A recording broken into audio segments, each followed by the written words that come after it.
Et hier soir, 12,4 millions d'élèves ont dit au revoir à leurs copains pour une durée indéterminée, mais pour au moins plusieurs semaines de galère pour les parents qui ont donc juste le week-end pour résoudre ce qui peut devenir un véritable casse-tête. Rodrigo Arenas, vous êtes coprésident de la FCPE, Association de parents d'élèves. Merci d'être avec nous.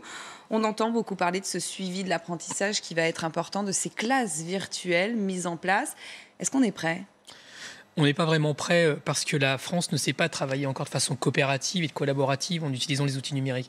On est beaucoup sur une relation très individuelle, WhatsApp, etc., qui permet de créer du lien, mais pas de produire du savoir et de s'échanger, de travailler ensemble. Ça, c'est beaucoup plus compliqué. Même si les outils sont déjà là, parce qu'il y a quand même une démocratisation aujourd'hui. Les carnets scolaires, par exemple, se font aujourd'hui sur Internet. On a tous dans les écoles une connexion Internet. C'est précisément ça. C'est pas ça l'objet du numérique. L'objet du numérique, c'est pas de remplacer du papier par du codage en 0,1. L'objet du numérique, c'est de créer du lien entre les gens et apprendre à travailler ensemble. Et ça, on a beaucoup de mal, d'abord parce que la France ne travaille pas comme ça. Donc il y a d'autres pays qui sont beaucoup plus en avance que nous sur ces sujets-là, où on fait des projets entre élèves, etc., où chacun coopère. Par exemple, des logiciels comme Minecraft que les parents connaissent, qui permettent aux élèves, indépendamment de leur âge, de produire des choses ensemble. Je pense à Bernard Stiegler, par exemple, qui est français, qui est un chercheur, qui, en Seine-Saint-Denis, en essayant de requalifier ce qui sera les futurs sites olympiques, est en train de faire travailler les enseignants qui devaient être formés à ça aussi, parce qu'ils ne le sont pas, avec des élèves et aussi des habitants qui travaillent tous ensemble en utilisant ces logiciels-là pour pouvoir donner une deuxième vie au site olympique et pas se retrouver comme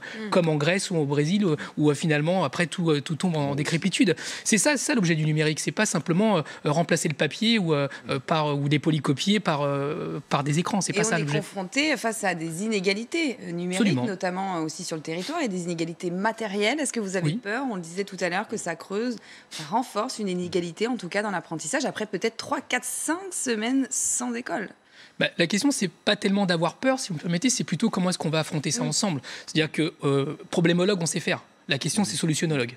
Donc, à partir de là, comment est-ce qu'on fait en sorte pour que cette épreuve que nous traversons tous ne soit pas un handicap pour les enfants, mais soit un handicap pour personne? Parce que vous savez, il y a des enfants qui sont vachement plus rompus à l'exercice numérique que les parents. Donc, il y a des choses qui sont en train de se mettre en place qui sont assez intéressantes parce qu'en fait, il va falloir réinventer l'école.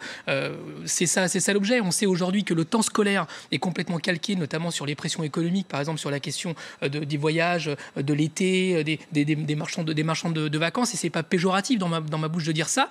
Aujourd'hui, c'est les secteurs qui sont bousculés et on voit bien que la façon dont l'école se structurait et dont l'économie fonctionnait, aujourd'hui, c'est fini en fait. Il faut réinventer autre chose. Donc effectivement, la France est un pays dans lequel les enfants ont un temps scolaire équivalent aux autres pays du monde, mais dans un temps beaucoup plus réduit. Ce qui fait que les gamins sont dans des intensités de cours très intenses. Et aujourd'hui, c'est les parents qui vont se rendre compte de ça à la maison. C'est que faire de l'école à la maison et avoir les mêmes exigences qu'à l'école, juste, c'est pas possible. Et ils vont se rendre compte aussi de ce que vivent les enfants à l'école, qui aujourd'hui est complètement dépassé. On sait que les enfants qui réussissent le mieux dans tous les tableaux, PISA, PILS, etc., sont les enfants qui vont le plus à l'école. Et pour des raisons simples, c'est que le rythme est important pour les apprentissages et que les enfants sont plus réceptifs le matin.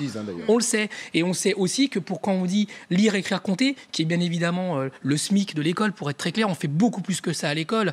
Et les parents aussi sont dans la coéducation. Les parents aussi apportent quelque chose. Tout le monde éduque les enfants. Et si on dit que les enfants doivent apprendre à lire et qu'ils n'ont pas de livre à la maison, heureusement qu'il y a l'école, heureusement qu'il y a les bibliothèques, parce qu'on ne peut pas imaginer ce qu'on ne connaît pas. Et c'est ça le rôle et ce à quoi nous sommes confrontés et qui est un projet exaltant pour notre pays. Une bibliothèque qui sont d'ailleurs fermées aussi dans Exactement. beaucoup de grandes villes. Merci Rodrigo Arenas.